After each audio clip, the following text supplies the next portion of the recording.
தொலைக்காட்சியில் ஒரு செய்தி வந்ததை பார்த்தேன். அந்த செய்தியில் வடக்கணந்தல் கிராம நிர்வாக அலுவலரிடம் பேசியதை ஒரு ஆடியோ வந்ததை பார்த்தேன். நான் 5 முறை சட்டமன்ற உறுப்பினராக இருக்கிறேன்.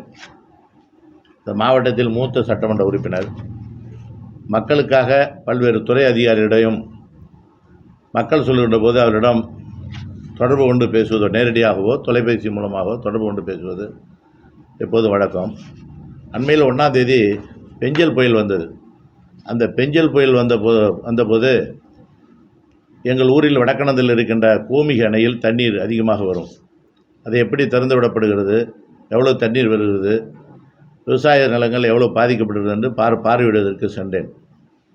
1ஆம் தேதி காலை 10 மணி அளவில் அங்கே இருந்தேன். அதில் ஒரு பேட்டியும் நிருபர்களுக்கு நான் கொடுத்திருக்கின்றேன். செய்தியாகவும் வந்திருக்கிறது.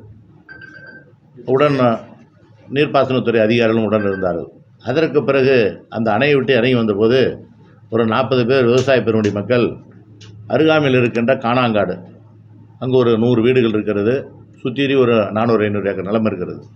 அந்த இடத்துக்கு என்னை அழைத்து வந்து எலக்ட்ரிசிட்டி மின்சார கம்பங்கள்லாம் சரிந்து விழுந்திருக்கிறது, பயிர் சேதங்களாகிறது, வந்து பாருங்கள் என்று சொன்னார்கள். அதை போய் பார்வையிட்டு மின்சாரத்துறை அதிகாரியிடம் எடுத்து சொல்லி விரைவில் அந்த கம்பங்களை அகற்றுவதற்கும் மின்சாரம் கொடுப்பதற்கும் அந்த வழிவகை செய்யப்பட்டுவது. மக்காச்சோளம், நெற்பயிர்கள், கரும்பு இதெல்லாம் பாதிக்கப்பட்டிருந்தது. இதெல்லாம் பார்த்துவிட்டு நான் ஒரு 2 கிலோமீட்டர் வடக்கணந்தல் ஊருக்கு வந்தேன்.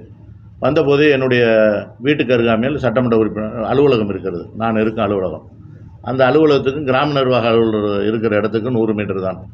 அப்போது கிராம நிர்வாக அலுவலர் அலுவலகத்தில் இல்லை.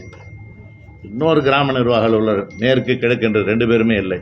உடனே ஆய்வாளர் ஆரையிடம் ஃபோன் செய்து எங்கே இருக்கீன்னு கேட்டேன். கச்சாப்பில் எல்லாம் ஒரே டவுன் பஞ்சாயத்து. அவங்கள கூப்பிட்டு வந்து உடனே மழையில் நினைச்சிட்டே வந்தாங்க. ஏமா மழையில் நினைச்சிட்டேன் சார், கூப்பிட்டீங்க வந்தாங்க.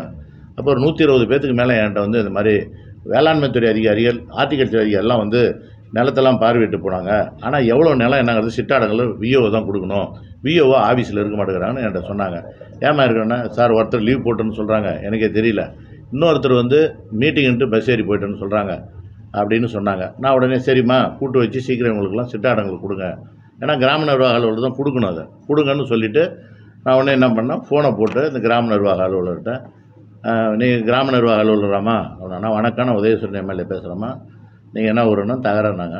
சரி, பாண்டியங்குப்பத்தில் இருக்கிறவங்க ஆரை, பக்கத்தில் இருக்கிற ஊர் தகர, நீங்கள் அதுக்கு பக்கத்தில் சின்ன சேலத்தில் இருக்கிறவங்க இன்னொரு மணிக்கார் விஏஓ, எல்லாம் நம்ம தொகுதியிலே இருக்கிறீங்க. நம்ம தொகுதி மக்களுக்கு இதெல்லாம் செய்கிறது இல்லையா? இந்த மாதிரி புயல் வந்தாக்கா, வெள்ள சேதம் வந்ததுனாக்கா முதலமைச்சர் எங்களுக்கு கட்டளையிட்டு இருக்கிறது, மக்களுக்கு போய் உதவி செய்ய வேண்டும், அவர்களிடம் இருந்து அருகாமையில் இருந்து பாதுகாக்கப்பட வேண்டும்னு எங்களுக்கு உத்தரவு. ஆகவே முதலமைச்சர் கவனத்துக்கு சென்றால் நான் சரியாக செயல்படவில்லை என்று குற்றச்சாட்டு எழும். ஆகவே நீங்கள் இங்கிருந்து அவர்களுக்குரிய சான்றுகள் கொடுக்க வேண்டும், பாதுகாக்கப்பட வேண்டும், தான் கிராம நிர்வாக அலுவலர் என்று சொன்னேன். இல்லை சார், நான் எல்லா ஃபீல்ட்லையும் இருந்தால் போனவன் தான். நான் இப்போ தான் ஆர்ஐ என் பக்கத்தில் தான் இருக்கிறாங்க. நீங்கள் ஆர்ஐ பார்க்கணுன்னா கலெக்டரை கேட்க சொல்கிறீங்களா, என்னைய ஆடியோ பார்க்க சொல்கிறீங்களா? நான் பேசுகிறேன் என்ன உதாசீன் படித்து பேசுகிறேன்னா, இல்லை கேனத்தனமாக நான் பேசுகிறேன்னா? சரி, இப்போ இருக்கக்குள்ளே இவங்கெல்லாம் இருக்கிறாங்க வச்சுட்டு தானே பேசுகிறேன்னு சொன்னேன். சரிம்மா நீ வந்து நாளைக்கு பாருன்னு சொன்னேன். இன்னும் சில விஷயம்லாம் சொன்னோம். பாண்டியங்குப்பம், தகர, சின்ன சேலம் இதெல்லாம் நம்ம தொகுதியிலே இருக்குது. இந்த தொகுதியிலே இருக்கிற நீங்கள் நம்ம தொகுதி மக்களுக்கு நல்லா சிறப்பாக பணியாற்றணும் இல்லையாம்மா? அதனால் வந்து நாளைக்கு எல்லாம் பாருங்கள், கிட்டருந்து செய்யுன்னு சொன்னேன். ஏன்னா இதெல்லாம் இந்த நான் பேசுனது முழுசும் போடாமல் அதை எடிட் பண்ணி செய்தியில் போடுறாங்க. அதை முடிஞ்சுது. இப்போ அது வந்து 1ஆம் தேதி நான் பேசுனது அவங்கள்ட்ட வெள்ள நிவாரண நிதிக்காக வெள்ள புயலால் பேசுனது டிசம்பர் 1ஆம் தேதி. ஆனால் 16ஆம் தேதி வந்து அந்த கிராம உதவியாளருக்கும் இவங்களுக்கும் ஏதோ பிரச்சனை ஆகி பூட்டு போட்டுக்கிட்டாங்களாம், சண்டை போட்டுக்கிட்டாங்கிறது 16ஆம் தேதின்னு சொல்கிறாங்க. எனக்கு தெரியாது.